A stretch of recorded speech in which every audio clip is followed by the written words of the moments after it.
Good afternoon, everyone. Thank you for responding to that bell so well. I don't have to try to whistle, which is good because I don't do it very well at all. Thank you so much for being here this afternoon. Hopefully you all know where you're sitting this afternoon. It's nice to be back for the event. And I hope Tina did a great job last month. I heard she had a couple of cracks at me. That's okay, I'll get her back.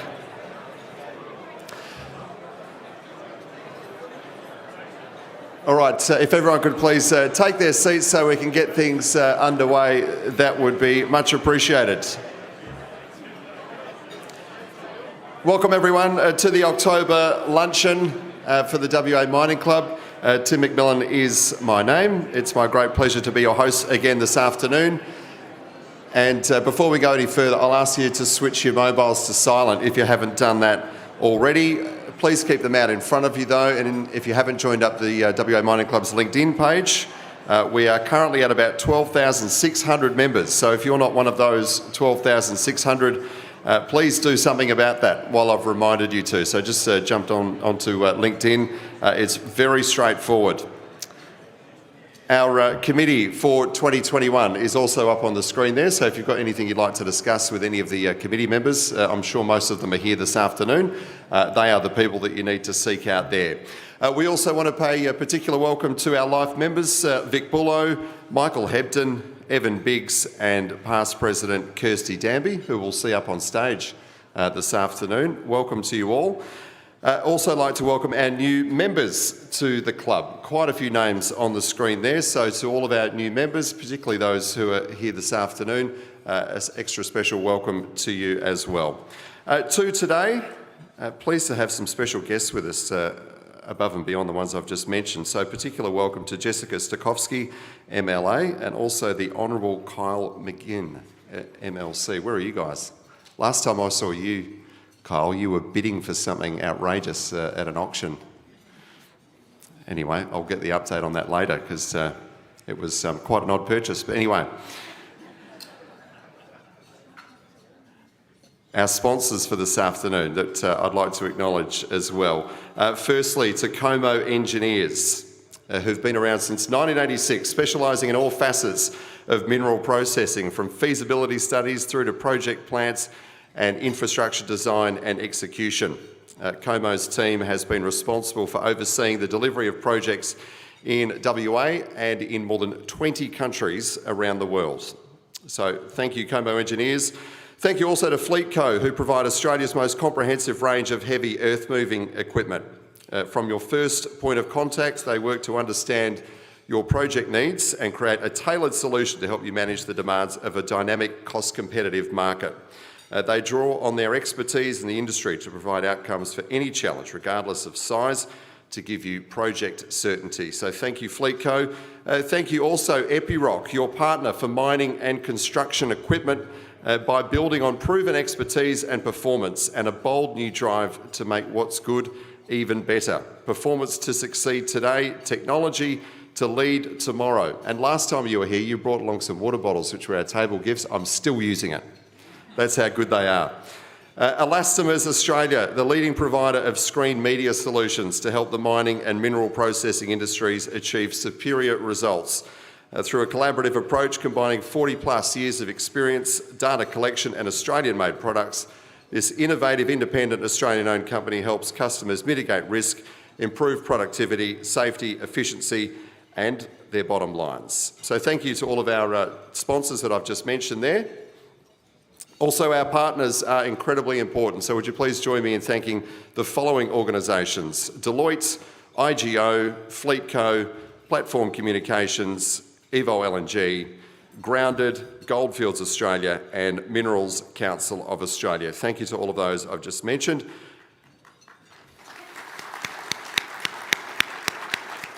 Gives me a chance to stop and breathe, Kirsty, so thanks for leading that clap. Also want to acknowledge our affiliate partners, Miners Promise and Osmine. And a big thank you to our major sponsors, Fire and Safety Australia, Fleetco. Thank you to our table sponsors as well. Their names are listed on the screen. We will be having a business card draw a little bit later on, so before you forget, pop your business cards into the bowls on the tables and we'll collect them while lunch is being served. And now I'd like to welcome up to the stage the President, Natalie Taylor, for her official address. Thanks, Nat.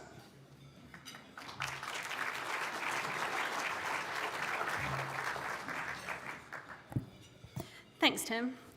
At last month's luncheon, we heard from a panel of well-respected mining company executives as they discussed the up-and-coming projects and the challenges these explorers have been facing. Our panel consisted of Liontown Resources Managing Director and CEO Tony Ottaviano,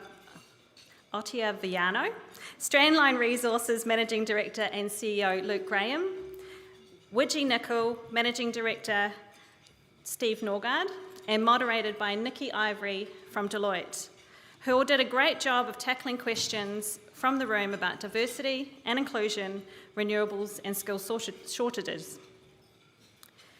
Last month we saw our workers who visited mining sites, gas facilities and critical operations need to be vaccinated for COVID-19 from December 2021, which means all FIFO workers and employees in mining, oil, gas and resources sites need to have their first jab and need to be fully vaccinated by the 1st of January 2022. In events, we were honoured to participate in the Indigenous Emerging Business Forum held at the Crown Complex, which hosted more than 90 Indigenous companies in front of a crowd of more than 650 attendees. The forum encourages and assists business development and bridging the digital divide, allowing for greater access to information and technology for community and economic development. We saw a fantastic display of local Indigenous businesses, and I wanted to say well done to all those involved for putting on such a great event. Now to our YPs. Our WA Mining Club Young Professionals is currently in recruiting, so please encourage your young professionals to apply. Our YPs are our future. They drive diversification and innovation within the mining industry through the creation of a forum that supports the development and retention of the next generation of mining leaders. They are committed to delivering the highest quality value to our members through member-only events, quarterly sundowners, and more. To apply, just have your YP send in a cover letter and resume to the email address that was just shown on the screen, and applications close on Friday the 22nd of October. And I also have Yella in the room if there's any questions, and Eric Samuel as well, if you'd like to approach any of our young professionals to have a chat to them about it. I'll now hand you back to Tim.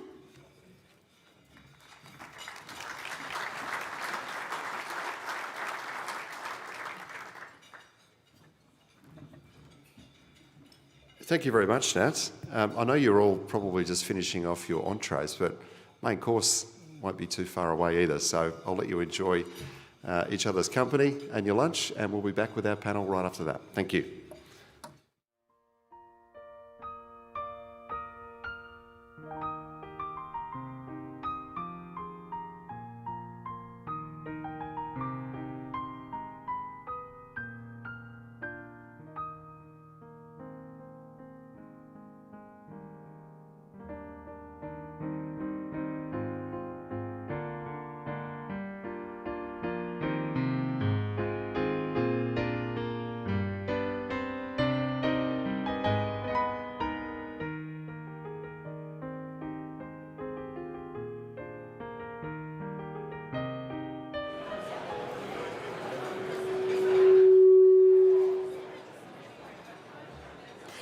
Sorry everyone, I just cut that a bit short. I wanted everyone to just stand, raise their glasses and wish Tim a happy birthday today.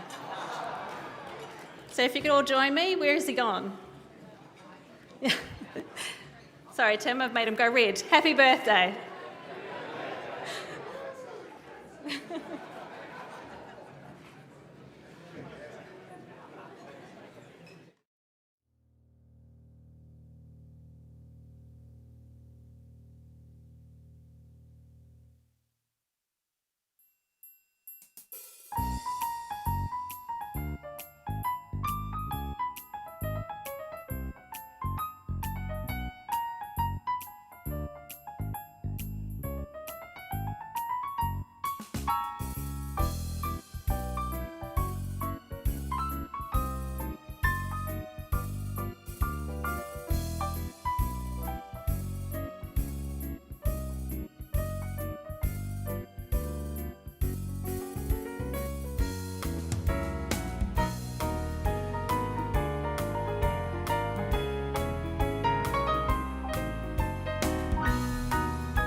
Thank you very much. Whoa, that's loud, isn't it? This is the weirdest birthday party ever, but I hope you're all having a great afternoon. If you're still going with your main course, then please continue, but we're going to get into our panel for this afternoon. Just before we do that, if you've got your phones out and you'd like to participate in the chat this afternoon, Slido is the site you need to go to. That's slido.com. And the code you need to put in is up on the screen there. If you can't read that, it's WAMC OCT for October, then 21, as you see it on the screen. You can pop your question in there anonymously or put your name to it, whatever you choose. Endorse someone else's question and it bumps it up the list. Gives it more chance of being asked by our moderator this afternoon, who I'll introduce you to in just a second. Let's meet our panel first, though. Firstly, Lyle Banks is the General Manager for Development and Trade at the Pilbara Ports Authority. He joined Pilbara Ports Authority back in 2013 and is responsible for business development, industrial lands, port planning, procurement and service provider licensing across all port sites. He has extensive national and international experience in port planning and development and managed expansion projects in Dampier, Port Hedland and Fremantle before joining Pilbara Ports Authority. He has more than 30 years' experience working in ports, including 20 of those consulting to private and public sectors before joining Fremantle Ports in 2007. He's represented port authorities on government and industry committees and was appointed the chair of Port Hedland Industries Council in 2019. He holds a Master of Laws and Bachelor of Engineering from the University of Melbourne, a diploma in business in port and terminal management from the Australian Maritime College, and is a graduate of the Australian Institute of Company Directors. That's a comprehensive introduction, isn't it? Welcome. Thank you very much. This will be equally comprehensive too. Meath Hammond is the Head of Corporate Affairs at BHP. Meath probably wrote this himself, being a corporate affairs person. Joined BHP in 2011, which means he must be due your long service leave by now, Meath. Currently Head of Corporate Affairs Western Australia, managing reputation risk for BHP's iron ore, petroleum and nickel west assets. His team, which includes government relations, communities, communications and Indigenous affairs, provides subject matter expertise to BHP across a range of business critical activities, including social value, corporate partnerships and sponsorships, stakeholder engagement, crisis and issues management, and strategic internal and external communication. He has significant operational experience in WA's resources sector and works closely with communities and government stakeholders on industry challenges and opportunities. Before joining the resources sector, Meath worked for the WA Government's Department of Minerals and Petroleum. He's a board member of Celebrate WA, Committee for Perth and Port Hedland Industry Council. He was the inaugural chairman of the Pilbara Australian Technical College and a previous director of the David Wirrapunda Foundation. And it says he's married with 2 sons and lives in Perth, just for the personal touch as well.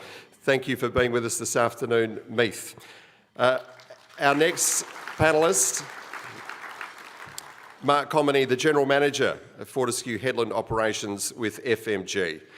Mark is the General Manager of Fortescue's Headland Operations, having joined Fortescue in 2010, and he has more than 30 years of experience. He's worked across all facets of the iron ore and nickel industries, from ore processing, rail, port operations and integrated supply chains. He currently leads a highly disciplined team that operates the world's heaviest haul rail network and Australia's most efficient port operations. So, thank you, Mark. And finally, our moderator this afternoon, Kirsty Danby, the CEO of the Port Hedland Industries Council. She's the CEO of the PHIC, which represents BHP, Fortescue, Pilbara Ports Authority, Roy Hill, Consolidated Minerals and Pilbara Minerals, and drives a collaborative approach to cumulative industry issues in Port Hedland. The Council provides a single industry-wide point of contact and coordinates inter-industry responses to issues. She's also a past president of the Mining Club, of course, and the founding director of Platform Communications, bringing 20 plus years of experience working in resources, both mining and oil and gas. She provides strategic advice to resource companies on how best to manage environmental social governance and is a specialist across social licence to operate, government relations, corporate affairs, stakeholder engagement and communications. I need a rest now. Kirsty, over to you. Thank you. Thanks, Tim. And thank you to the WA Mining Club Committee. And I'd like to also acknowledge the Honourable Kyle McGinn, MLC, representing Minister McTiernan, and Parliamentary Secretary to Minister Saffioti Jessica Koski. I knew I would do that. I've been practising all morning. And also like to acknowledge the Club Life members that are here today. I'd like to acknowledge the Kariyarra people as the traditional owners of the Port Hedland land, and also the Whadjuk people, the traditional owners of this land. I recognise their strength and resilience and pay respects to elders past and present. And I welcome the panellists here today. And happy birthday, Tim. So I want to start off with a question to the audience, and I'd like everybody to put up their hand who has worked in Port Hedland over the last 50 years. Love it, absolutely love it. So there's a few of us, more than a few of us in this room, and there's hopefully this panel will strike, I guess, some great memories and help you to reminisce about Port Hedland days if you're not there now. So more than 50 years ago, nobody could have envisaged the scale and size of the resources industry in the Pilbara, and certainly not the volume of exports that we see through the port of Port Hedland. The first iron ore shipment came from Goldsworthy Mining, now BHP, and it left the port in 1966 after the Menzies government rescinded the iron ore export bans. This was followed closely by BHP's Mount Whaleback, which was in 1969. Fortescue then started exporting first iron ore in 2008, followed by Roy Hill in 2015. Then came Mineral Resources, who exported first iron ore in 2015 and lithium in 2017. Consolidated Minerals resumed manganese shipments in 2017, and Pilbara Minerals exported its first shipment of lithium in 2018. But wait, there's more. Pilbara miners are planning to have sustained growth over the next decade, and we're here to talk about it. BHP plans to expand iron ore exports to 330 million tonnes per annum on a gradual basis. Fortescue has approval to increase capacity from 175 million tonnes per annum to 210 million tonnes per annum, also on a stage basis. And Roy Hill is looking to expand to 70 million tonnes per annum. So with that in mind, it has been a record-breaking year on many fronts in the Pilbara, certainly in Port Hedland and, of course, at the port of Port Hedland. So I'd like to start by asking all of the panellists to reflect on the last 12 months and explain to us what you see as the highlights. So perhaps we'll start with you, Lyle, because, of course, the port is our critical link to our miners. Thanks, Kirsty. Look, there's been plenty of highlights in the past 12 months, but I'd probably extend it out to the last 20 months, year and a half, and that's been the cooperation and coordination amongst all of the port users, managing through COVID with implementations on seafarers and shipping controls, and we've still managed to increase the throughput of Port Hedland to over 540 million tonnes in the last financial year, and across the Pilbara, well over 700 million tonnes. Wow. The other highlight that I would say is just before COVID started, we had been working with a number of shipping lines to start direct freight shipping from Asia into the Pilbara.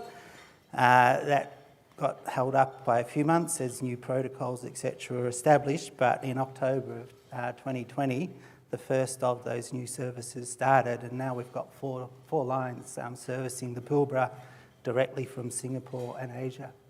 So they're probably my two highlights. They're brilliant highlights. And what about you, Mark, at Fortescue? Yeah, thanks, Kirsty, for inviting me today, and also for the Western Australian Mining Club. So it's my second time being here. But first up, before I answer that question, I just want to just talk about the recent fatality we had at Solomon mine site. So David Armstrong passed away 3 weeks ago. So I guess like any tragedy at any site has huge impacts to all operations, but I really wanted to talk about that first before we get into the guts of the question. But for Hedland operations, if I talk specifically about our rail, our port, our towage teams, had a truly fantastic year on our safety performance, record production for rail in and shipped exports out. And to do that whilst delivering our Aliwana mine, the rail network, and during a global pandemic has been truly amazing. I cannot be any prouder of the team not out in the headline operations, but the greater Fortescue team. So, but there's so many highlights. We are now looking forward to the Iron Bridge, which is our new magnetite project. So hopefully December 2022, we'll start seeing FOOS, which is first ore on ship. Excellent. So I was hoping that I'd start growing back some hair, but I think that might be delayed. Okay, maybe in the next 12 months. Hopefully. And what about you, Meath? We're talking about the last 12 I think if you months. figure out how hair grows back, let me know. Look, it's been a good year for BHP, 284.1 million tonnes through the port, which is a record for us. Really good safety performance. We've had healthy EBITDA off the back of that, of course. $46 million invested in the community through social investment. Our female participation rate is now above a quarter of our workforce, and our Indigenous participation is 10.5% across operations. So, and of course, first ore for South Flank. So a big year for us on a number of fronts. And like my colleagues here, it was all done through very challenging times with COVID, which put a lot of restrictions. Of course, we had lockdowns, and then we were let go and locked down again, and lots of challenges. But BHP team did extremely well, so we're very proud of our performance the last 12 months. Absolutely. Yeah, congratulations, all three of you and your organisations, for supporting the Pilbara and the economy for the state and nation. Brilliant. So that was the past 12 months, and now we're going to look ahead. And the question that I think everyone in the room would like to ask is, what are your thoughts on the rapid retreat of the iron ore price? And what do you see any changes in the next 12 to 18 months from here? Meath, we'll start with you. It's the hardest question. So. Okay. Well, I think if I knew what the iron ore price was going to do, I probably wouldn't be sitting here. I'd be on a beach in the Bahamas somewhere. But look, I think BHP remains confident about the long-term prospect for steel and iron ore in the world. I think it's a commodity that's going to continue to see healthy demand. Mm-hmm. How much people are prepared to pay for it, I mean, who knows? That's the market goes up and down. I think from our perspective, the key to surviving the price fluctuations is having the most efficient and cost-efficient operations possible. And the other fact I'd remind my colleague in FMG's last financial year, we were the lowest cost iron ore producer in the world. And that's important because putting yourself in that position means that you can survive price fluctuations. Love the competitive nature, Mark. And like I must admit, Meath, we have changed our rhetoric to low cost producer. Fair enough. No, but I'm very similar to Meath. If anyone wants to meet me after this, who's got a crystal ball which can predict the iron ore price, I'm gladly buy beer or scotch or whatever your typical is. But I guess for us, we do realise iron ore prices have receded quite recently. That's been impacted by moderating Chinese demand being curtailed. Probably the other contributing factors through there is the re-emergence of the Delta variant, and also flooding on the mainland as well. But I guess for us, we remain positive on it. So it is cyclical. So basically it rises, it falls, etc. So, and as Meath was saying, that being on that low cost curve means that we can ride out pretty well any sort of ups and downs through the period. I guess for us, what we control is what we control internally. So we talk about our safety, our production, our cost. So we get that right, we can pretty well ride out any storm. But yeah, if you do want a beer, a crystal ball, please let me know. Excellent. And Lyle, what impact does the iron ore price have on PPE operations? From our side, it's not a great impact. We're fortunate that in the Pilbara, and my two colleagues beside me, we've got the lowest cost iron ore producers in the world, so the iron ore will still be going out from the Pilbara. But where it does, I suppose, have more influence on the port is our support and facilitation for junior miners. So we run a small facility, it's only 20-odd million tonnes a year, but it helps supports the likes of the MRLs, the Atlases, the Consmins, and we're talking to a number of other juniors to try and get them some port access. And while prices are high, it really helps support that side of the business, and then of course that creates jobs in the broader community as well. Yep. So demand is obviously a critical component on future export volumes. BHP and Fortescue have both received approvals for increases in throughput at Port Hedland. So Meath, how quickly will we see BHP starting to increase its exports in line with this new target? That's a great question. I think, we just ticked over, as I said, 284.1 million tonnes, which is a record for us. And I think in the near term, we're focused on creeping across the 290 mark. And we're investing in a number of projects. I think at the PDP1, which is our port and debottlenecking project, number 1, was recently announced, approved by our board and our joint venture partners. So we're very grateful for that support from our company. So that'll enable us to sort of creep across 290. And of course, now with the licence being in place, if market conditions allow, we'll have the ability now to respond. Yeah. And drive toward 330 when it's the right time to do so. Absolutely. And Mark, Fortescue's also got approval for an increase. And what's your plan for increase? Yeah, no, so in September last year, 2020, we did get our material handling increase from 175 million tonnes to 210 million tonnes. This will be in a stage process as well. So if I look at, say, what we're doing on the rail side, we've got new ore cars coming, got new locomotives and other railing equipment there to support that business. Full of port side, a lot of exciting stuff happening through there. So as part of that expansion, we'll go up to north of 200 million tonnes. We've got our Iron Bridge project. So that's around about 140 k's south of Port Hedland. So really good close contact to a port, which is fantastic for any of those sort of developments. This will be slightly a little bit different. Won't be railed into port, so we'll have a slurry pipeline.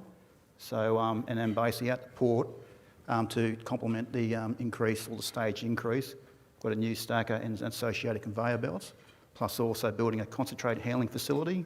I call it the CHF because it's a mouthful trying to say concentrate handling facility. But from there, that's around about 22 million tonnes, and so we'll be having that. And hopefully, as mentioned, first ore on ship, December 2022. So there's a lot of exciting phases happening within Fortescue. So it's a really good time to be part of that journey. Wow, absolutely busy time up there, for sure. So, Lyle, with that all in mind, does the port have all the capacity to handle the increase in throughput? Obviously, you've talked about other exporters that have growth plans, not just iron ore. So is it fair to say that lithium exports are maybe to increase slightly or significantly? Or You can ask the miners themselves.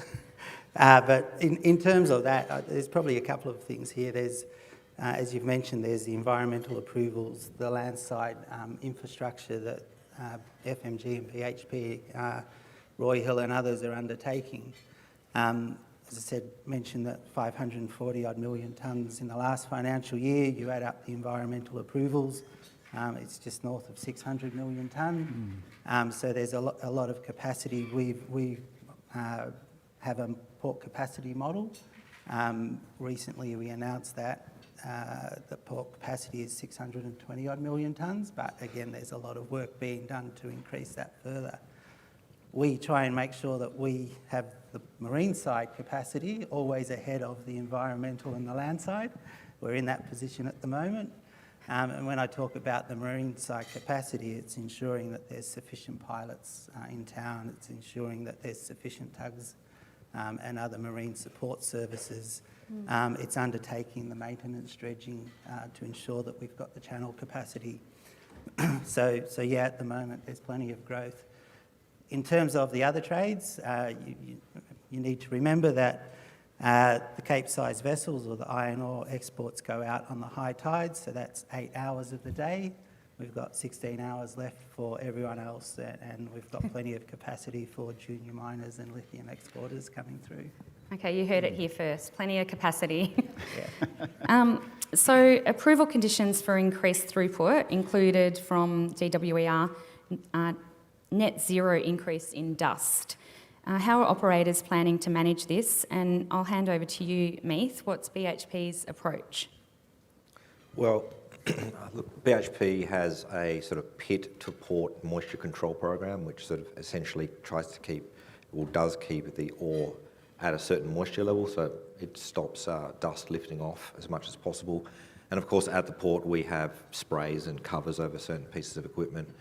But as part of the application process for the 330, we outlined to the department a number of different things that we would do as we increased throughput through the port, and that would include constructing a wind fence, which is something that we've communicated to the community and to the government. So that's one of the key projects for us coming up.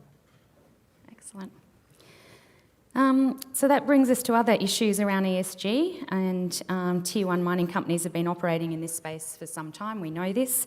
Meath, I'll start with you again. What's BHP's approach to ESG, particularly as it relates to Port Hedland?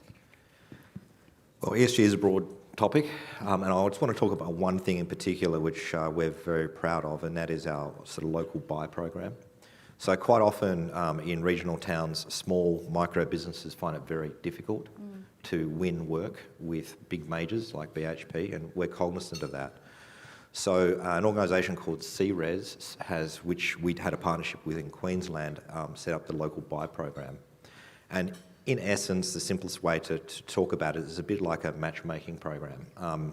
If someone on site wanted someone, a small job, a small fencing job, or to install an air conditioner or something that was within the ability of the local community, they would go to the CRES site, they would see who the local suppliers are, they would then be put in contact through CRES with that supplier, and they kind of facilitate the engagement between us and the local community. And so that's been going for a few years now, and we've seen more than $40 million pass through that program to the local community. So that's something that we're particularly proud of, because it enables that sort of class of business, which sometimes, unfortunately, can get excluded from our business to be able to participate with us. So that's really something we want to talk about and promote as much as possible. Excellent initiative for Port Hedland, that's for sure.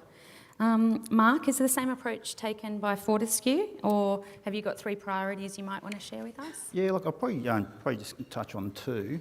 So when we talk about being in the Pilbara and being in the Port Hedland region, so we are strongly committed to building a strong communities through there, and also also maintaining a strong and healthy workforce. So currently we have about 500 houses committed to our employees. So Hedland operations, probably about 1,000 people in total. So, but we do have a lot of family members in the same house, etc. So we do promote the next generations of Fortescue people coming through. But when we talk about the commitment in the town there, with either having our own housing, plus also having houses on the open rental market, we've also got our home ownership scheme as well. So this is basically supporting our employees to put in roots in Port Hedland with a house that they actually own. So we find that having that commitment there, we can retain our people and they are part of their community. Probably the other one is that when we talk about diversity. So I did mention briefly about our $3.5 billion of contracts awarded to Aboriginal businesses. So, which has been truly fantastic. We've just signed some further deals yesterday, which is going to bring another JV or joint venture into port. So, which is fantastic to see another entity coming through, so we can get those pathways through there. But across our Pilbara operations, which is all our mines, rail, port, around about 14% diversity. Hedland operations, we are pretty proud of how we are going, just short of 20% of diversity with Aboriginal employment. So we still have lots of pathways through there that we want to still progress. So when we talk about our VTEC program, our Trade Up program, so I know we'll probably cover potentially from the Slido the skills shortage, but we are invested in how we can bring the next generations of people in and basically be trained up. I guess the other one that is going to face us pretty quickly, especially in the ESG space, is the issue of climate control or climate change. So for us, definitely committed to do our part for that. So you probably would have seen some media discussion by 2030, Fortescue to be carbon neutral. So as I mentioned about trying to recover hair, so there's a lot of stuff coming towards us in the next less than 9 years as we commit our entire operations to be carbon neutral. So we do have the COP26 at Glasgow next month.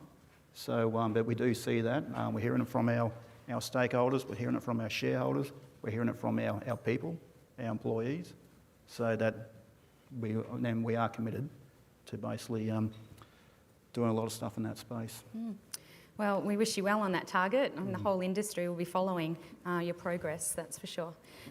So Lyle, you're operating obviously in maritime marine environment. I think that PPA has also an important role to play in ESG. Can you share a little bit about your activities? Yeah, certainly can. So the government released its climate policy last year, and as a government trading enterprise, we're certainly working on our transition plan to carbon neutrality by 2050, so that's certainly one thing that we're undertaking. Last year we also engaged with all of our stakeholders, and that's port users, internal and external, but port users, community,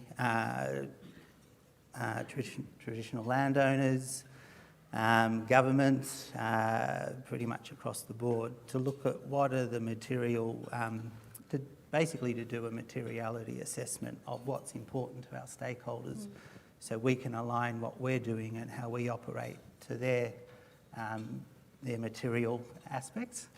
And then the other one, again, which is looking after employee well-being, but not only our own employees. Port Hedland has one of the largest influxes of seafarers in Australia.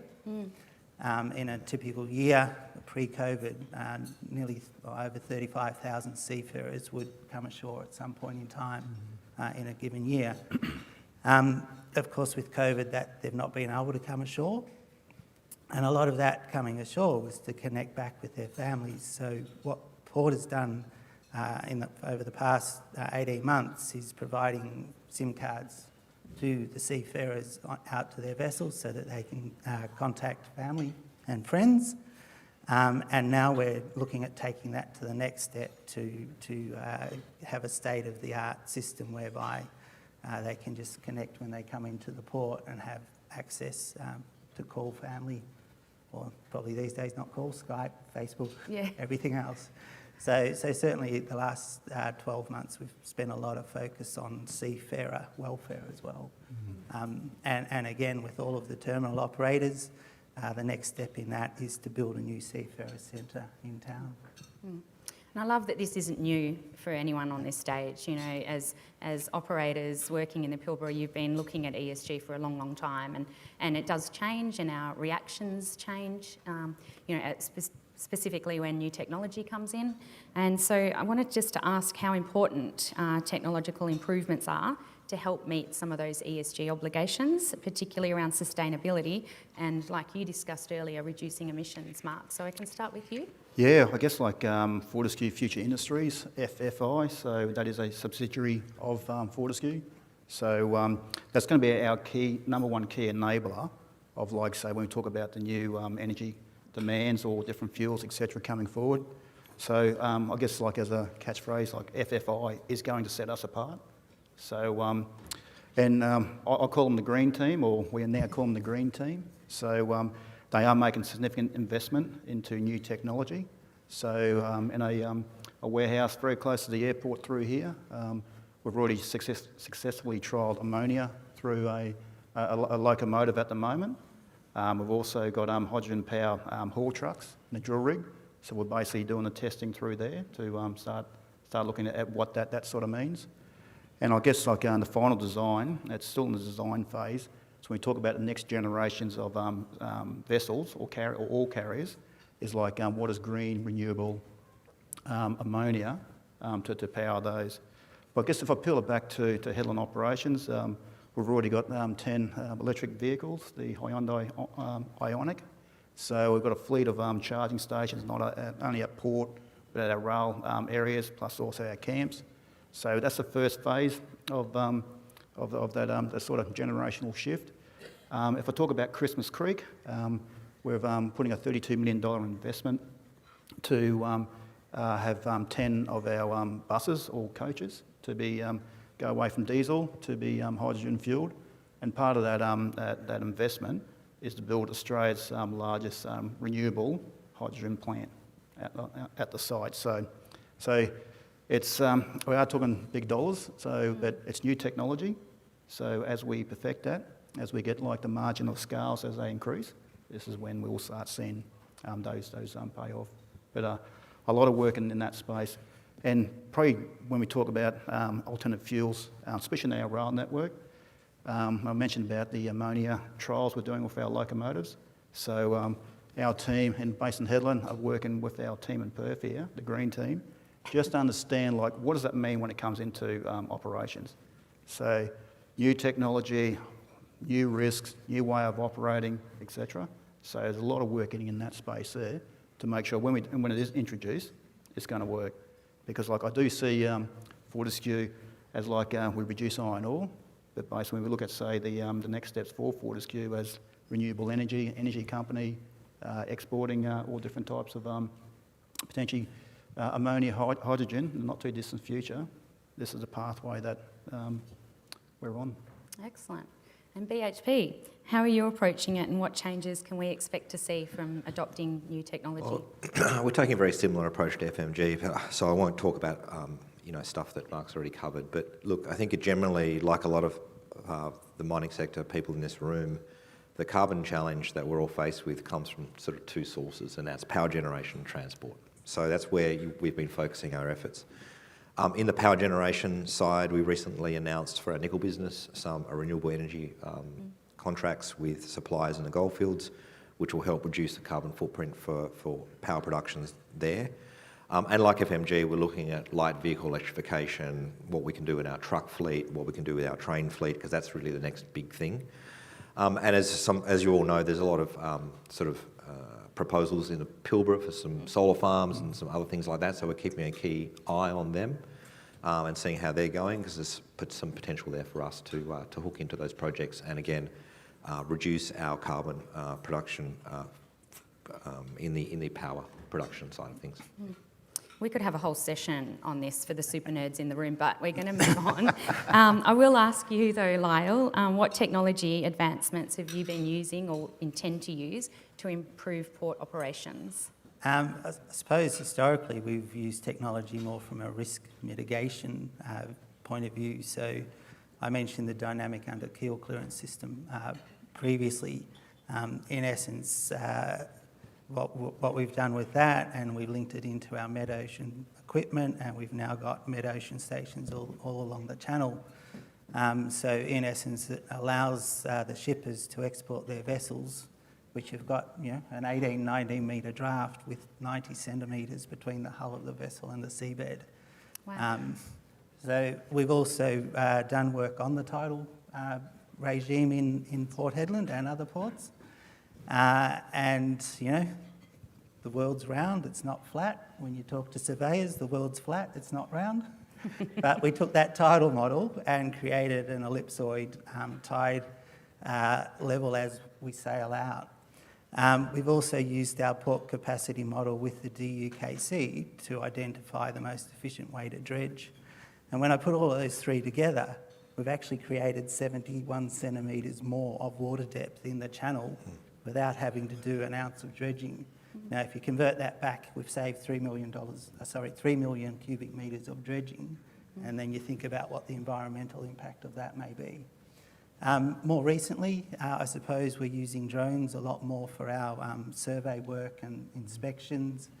We've got a mapping and data section, which is, again, working with our engineering team and our environmental teams. So, yeah, we're just bringing in a lot of technology and automation in to reduce the risk, whether it's to shipping, to people working alone on sites, to getting into areas where it's unsafe. Yeah, so it's all about precision in your game. Yes. Yeah. And like, just probably to back up what Lyle was saying, like, it's been truly fantastic to see the PPA, just even getting that extra centimetre of draft. So it might not sound much, but when you talk about thousands of ships going in and out, that all adds up, because the 71 centimetres, that's probably around about 15,000 tonnes we can put on for each ship coming into our terminal. So that way you don't have to bring another ship in, which may congest the harbour. So, but no, I really want to call out, that's been really appreciative. Thank you. Oh, a lot of Well done, pride Lyle. up Well here done, Lyle. today. Oh no, like it's been really good to see. Yeah, it is, absolutely. And we're competing, obviously, on the world stage as the best port. Globally? That is the world's largest bulk export port, but more importantly, the only ports that actually run a hydroid model, and that's now being picked up by the Australian Hydrographers Society, and potentially it will go around the world. So, It's all in Port Hedland. all started in Port Hedland. So we've spoken about the future of exports and the port and reducing emissions. For audience members that aren't as familiar with Port Hedland developments that are happening now today, can you share your views on the future of the town and some of those developments? And we'll go back to you, Lyle. PPA is intimately involved in quite a few of these big developments. You're talking the Maritime Precinct, Hedland Maritime Initiative, and the Spoilbank Marina, $120 million Spoilbank Marina. Can you share with us how that is going to shape the future? Yeah, certainly. So the Hedland Maritime Initiative is the vehicle, so it's a subsidiary of Pilbara Ports Authority, but it's the vehicle which ourselves and the government, again with the port users, will look to revitalise the west end of Port Hedland. So as land becomes available, certainly we're looking at a number of iconic developments. You've mentioned one, certainly, the marina. So that's right on the doorstep of the west end. And that will create a wonderful environment for tourists, community, and anyone else and visitors. In terms of the Hedland Maritime Initiative, it does fly back into the technology, because things that we're looking at implementing and helping to revitalise the area is a maritime college. So initially we were thinking that this was going to go down the path of supporting marine training, etc. But as we've spoken to our port users and FMGs and BHP's Roy Hills, it's broadening out into a resource industry training centre. What we're looking at doing differently to that, though, is using a lot of simulation. So again, the port provided seed money for a maritime or ship simulator in Fremantle. All of the pilots are trained there, all of the VTSOs, tugmasters, etc. Ideally, the intention is to take that up into Port Hedland, but then there will be other training opportunities for anyone that works in that resource marine industry. And the other one, of course, I mentioned was the Seafarers. So that's, again, another one of the iconic developments to build a new Seafarers Centre in Port Hedland town. Sounds like a call out to any suppliers that want to move into Port Hedland, that this is the opportunity now. So we've got 5 minutes to go with these questions. Did either of you want to add something around the town development? I might just say that a lot of the stuff that Lyle spoke about, and I think the thing that makes Port Hedland quite special is the collaboration between port users. So, for example, BHP is contributing toward the marina development. I think we've been helping out with Seafarers. There's lots of other sort of initiatives, FMG as well. And so I think all of the port users are bought into the HMI and what's going to be happening in Port Hedland. And it's just really good to see everyone working together to improve that part of town. I agree. I've been in the industry for 20 years or more, and there hasn't ever been a bigger collaboration than what is FIC and the members. It's brilliant. Mark? Yeah, no, probably similar to what Meath and Lyle were saying, that, definitely committed to building strong, vibrant communities. So I guess I'm looking at my community team, or our community team right in front of me. So they're out there in the streets there, just talking to community groups and canvassing what other initiatives that we can do. So yeah, and I guess it's all about how we can make it better for our guys and girls and other residents in that live in the Pilbara. And if you focus more on the national treasure, as you're calling it, as Yes. Port Hedland, Yes. it's been really good to sort of see the collaboration across all groups. Yep. So we did have a slide to put up on industry's contribution, and I was going to go through what our contribution was, 2019 figures, all port users and the supply chain, but we're running out of time. We'll make that available to you. But I just wanted to go to Slido and maybe pick our favourite question, if I can find it. Has there been? Here we go. We've got one here.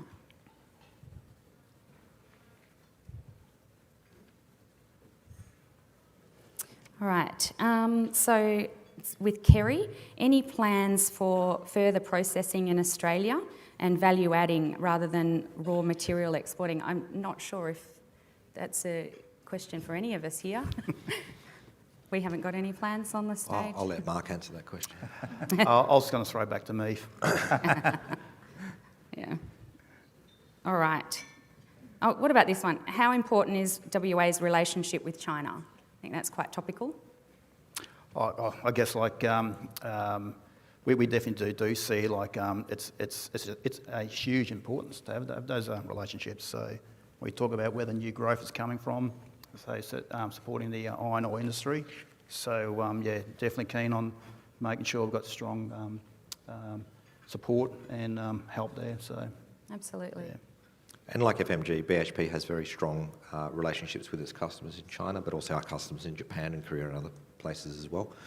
It's a complex relationship between Australia and China at the political level, but from a relationship at the customer level, it's very important, and we continue to work on that. So just to wrap up, so this year Port Hedland celebrates its 125th anniversary. I don't know if anyone knew that. It's quite exciting. Birthday celebrations are happening all over town. But in that time, the Port of Port Hedland has been the gateway for iron ore exports. They've created the steel that's built the world's infrastructure. Today, Port Hedland is in demand to meet aggressive infrastructure and recovery plans post-COVID-19, and Port Hedland is underpinning Australia's economic stability during a global crisis. Looking to the future, Port Hedland will also have a part to play to help the world achieve ambitious low-carbon targets such as battery minerals and lithium, increasingly becoming a vital export hub. Port Hedland and its people should be justifiably proud of what they've achieved. That includes all the individuals who raised their hand today and who have some point worked in Port Hedland. You and what we have all achieved is why I think Port Hedland is a national treasure. So we'll end on that, and thank you panellists for your time today, and again thank you Nat and the committee for inviting us to talk about Port Hedland. Thanks. Thank you. Thank you, Kirsty. Well done, mate. Thank you, Kirsty, and to our panellists as well. Natalie Taylor is going to pop back up to the stage for a vote of thanks. Thanks, Nat.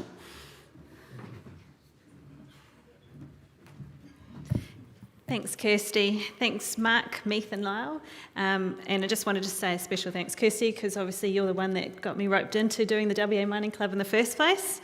Now I'm sitting in your seat, so big shoes to fill.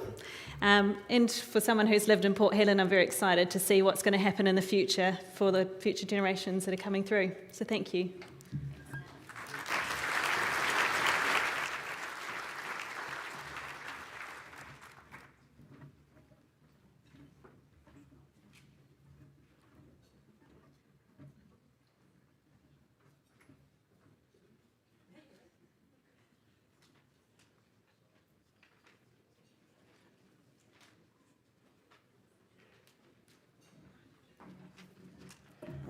Thank you, Nats, and again, thank you to our panel for this afternoon. I hope you all enjoyed that. We have one more thing to do this afternoon, that is give away our prize. You might have noticed that we haven't been around to collect your cards on the table before you start crying conspiracy. Be assured that we've taken your names from when you booked initially, so all the names have gone into the mix. With that, I'm going to invite Darren Toyne from our major partner Fleetco, who's going to come up and draw our prize this afternoon, a Garmin Fitbit. Darren was so keen to be here this afternoon that he's flown in from Brisbane and quarantined for 2 weeks. So if that's not dedication, I don't know what is. So Darren is from one of our major supporters today in Fleetco, and I think he's got our lucky winner in his hand. Darren, please come and tell us who our winner is. And the winner is Vaughan Cranswick.